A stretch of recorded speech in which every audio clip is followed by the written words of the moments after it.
सच्चिदानंदरूपाय विश्व उत्पत्ति आदि हेतवे तापत्रय विनाशाय श्रीकृष्णाय वयं नमः। कृष्णाय वासुदेवाय हरये परमात्मने प्रणतः क्लेशनाशाय गोविंदाय नमो नमः। श्रीमद्भागवत महापुराण तृतीय स्कंद 26वां अध्याय। कपिलदेव जी द्वारा देवहूति को भक्ति का वर्णन। श्री कपिलदेव जी बोले, हे माता, अब मैं 24 तत्वों के लक्षण अलग अलग तुमसे कहता हूँ, जिनके जानने से आत्मा और शरीर का भेद पृथक पृथक मालूम होता है। उसी को आत्मा कहते हैं, जिसका कभी नाश नहीं होता है। वही सब जीवों का पालन करता है। जैसे जल से भरे अनेक बर्तनों में सूर्य की छाया दिखाई देती है, लेकिन उन्हें तोड़ डाला जाए तो फिर कुछ नहीं रहता, उसी प्रकार आत्मा का प्रकाश सब जीवों में भरा हुआ है। जिस प्राणी को यह ज्ञान प्राप्त हो जाता है, वह फिर संसारी माया मोह में नहीं फंसता है। इसके अतिरिक्त जिस प्रकार काष्ठ में अग्नि और तिल में तेल रहता है, लेकिन दिखाई नहीं देता, उसी तरह आत्मा भी सबके शरीर में विद्यमान होते हुए भी दिखाई नहीं देती है। इसलिए ज्ञान दृष्टि द्वारा आत्मा एवं शरीर को अलग अलग जानो। जब तक शरीर में आत्मा है, तभी तक शरीर बोलता, चलता, बैठता, खाता, पीता तथा इंद्रियों का सुख देने का कार्य करता है। जब वह आत्मा पुरुष शरीर से पृथक हो जाता है, तभी वह शरीर मृतक होकर गलने सड़ने का अतिरिक्त अन्य किसी काम का नहीं रहता। यह विचार कर आत्मा को 24 तत्वों से पृथक जानना चाहिए। जो लोग ज्ञानी हैं, वे आत्मा को अनश्वर तथा शरीर को नश्वर समझकर शरीर से प्रीति नहीं रखते हैं। प्रकृति का रूप शुरू में भली भांति ज्ञात नहीं होता। जब उसमें सतोगुण, तमोगुण और रजोगुण मिल जाते हैं, तभी उसका स्वरूप उत्पन्न होता है। शरीर में रहने वाले परमेश्वर के स्वरूप को योगाभ्यास और ज्ञान प्राप्त किए बिना देखा नहीं जा सकता है। वह आत्मा पुरुष काल रूप बनकर बाहर रहता है। उसी को जानने के लिए संसार में यज्ञ, तप, दान और धर्म बने हैं। हे माता, जिस मनुष्य ने उस महापुरुष को पहचान कर जो आत्मा स्वामी एवं प्रकट करता जान लिया है, उसे जप, तप, यज्ञ, दान इत्यादि शुभ करने की जरूरत नहीं रहती है, और उसे पहचाने बिना शुभ कर्म करना भी निरर्थक है। वैसे भी उसे पहचानना कोई कठिन भी नहीं है। वह भक्ति एवं प्रेम से सहज ही जान लिया जाता है। इसलिए तुम भक्ति करके उस आदि पुरुष को जानने की कोशिश करो, तब तुम्हें अन्य कोई भी कर्म करने की आवश्यकता नहीं पड़ेगी और संसारी शोक से मुक्त हो जाओगे। अब मैं तुम्हें 4 प्रकार की सात्विक, राजसी, तामसी और नवदा भक्ति सुनाता, उसे ध्यान पूर्वक सुनना। पर ब्रह्मा परमेश्वर को प्राप्त करने के लिए सात्विक भक्ति जल के समान निर्मल है। उसमें मोक्ष पद पाने के अलावा और कोई इच्छा नहीं रहती है। राजसी भक्ति स्त्री, पुत्र, धन इत्यादि सांसारिक सुखों के उपभोग के लिए की जाती है। तामसी भक्ति को शत्रु का वध करने के निमित्त किया जाता है, परंतु नवदा भक्ति करने वाले मनुष्यों को सांसारिक सुख, मुक्ति तथा अन्य किसी भी चीज की कामना नहीं रहती है। यह भक्ति मुझे बहुत ही प्यारी है। मेरे चरणार बिंदों को स्मरण करने का नाम ही भक्ति है। भक्ति के लिए उचित है कि वह 8 बार सच्चे मन से मेरे चरण कमलों का स्मरण करे और मेरे ही नाम का जप करते हुए अपने हाथों से मेरी सेवा करे तथा पांवों से तीर्थ करे। जो मनुष्य मेरी सात्विक, राशि तथा तामसी भक्ति करते हैं, मैं उनकी इच्छाओं को पूरी कर देता हूँ, परंतु जो मनुष्य मेरी नवदा भक्ति करते हैं, उनसे मैं बहुत प्रसन्न हूँ और सदा यही विचारता रहता हूँ कि इन्हें ऐसी कौन सी वस्तु दूँ जिससे मैं इनके उऋण से हो जाऊँ। भगवान कपिल के द्वारा सांख्य योग का ज्ञानोपदेश। श्री कपिल देव जी बोले, हे माता, अब मैं सांख्य योग का ज्ञानोपदेश करता हूँ, जिसे तुम मन लगाकर सुनो। इस ज्ञान को अधिक उत्तम समझकर तुम किसी दूसरे से मत कहना, क्योंकि यह ज्ञान प्रत्येक मनुष्य को शीघ्र प्राप्त नहीं होता। तुम समस्त सांसारिक बंधनों को झूठा जानो उन्हें कभी सत्य नहीं जानना चाहिए। यदि तुम्हें कहीं यह शंका हो कि सब सांसारिक माया झूठी है, तो फिर जब तप यज्ञ तथा अधर्म की बातें भी झूठी हैं, सो ऐसा ही जानना चाहिए कि यह जगत झूठा है। परंतु मनुष्य जो पाप अथवा पुण्य करते हैं, उनका फल उन्हें सुख दुख के रूप में अवश्य भोगना पड़ता है। इस विषय में तुमसे एक प्राचीन कथा वर्णन करता हूँ, उसे ध्यान पूर्वक सुनो।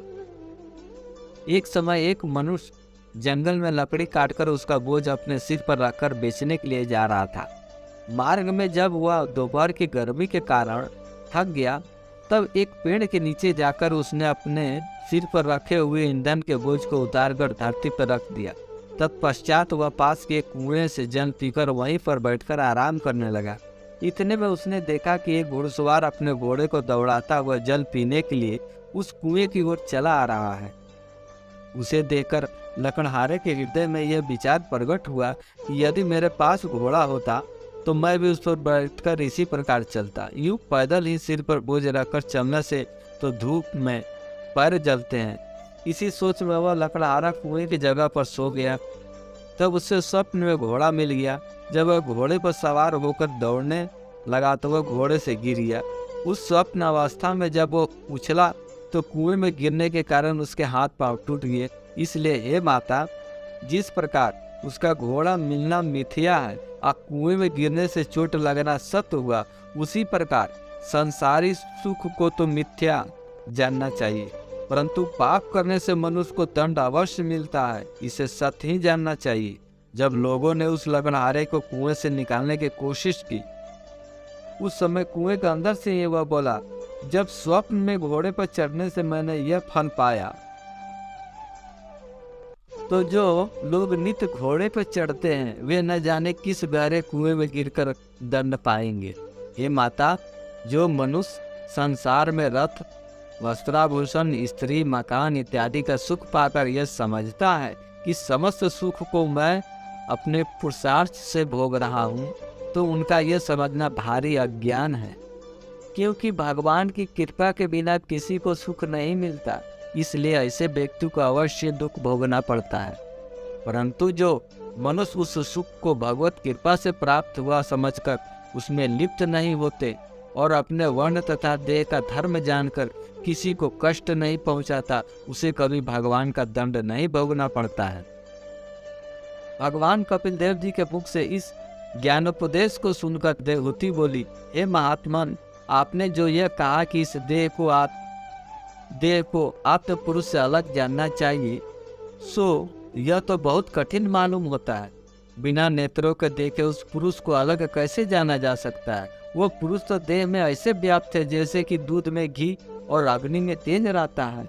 अतः कृपा करके मुझे इसका अलग अलग भेद समझाइए। यह सुनकर कपिल देव जी बोले, हे माता, इस बात पर ज्ञान दृष्टि और चर्म चक्षुओं द्वारा देखकर दोनों से विचार करना चाहिए। यह स्पष्ट है कि जब श्री नारायण जी का चमत्कार शरीर से निकल जाता है, तब हाथ पैर इत्यादि इंद्रियों के होते हुए भी वह कुछ नहीं कर सकता। इसलिए इस बात को साक्षात नेत्रों से देखा जाता है कि उस आत्म पुरुष के न रहने पर देह किसी काम का नहीं रहता। मनुष्य की यह गति देखने के कारण ही तुम्हें यह समझ लेना चाहिए कि आत्मा पुरुष शरीर से अलग है।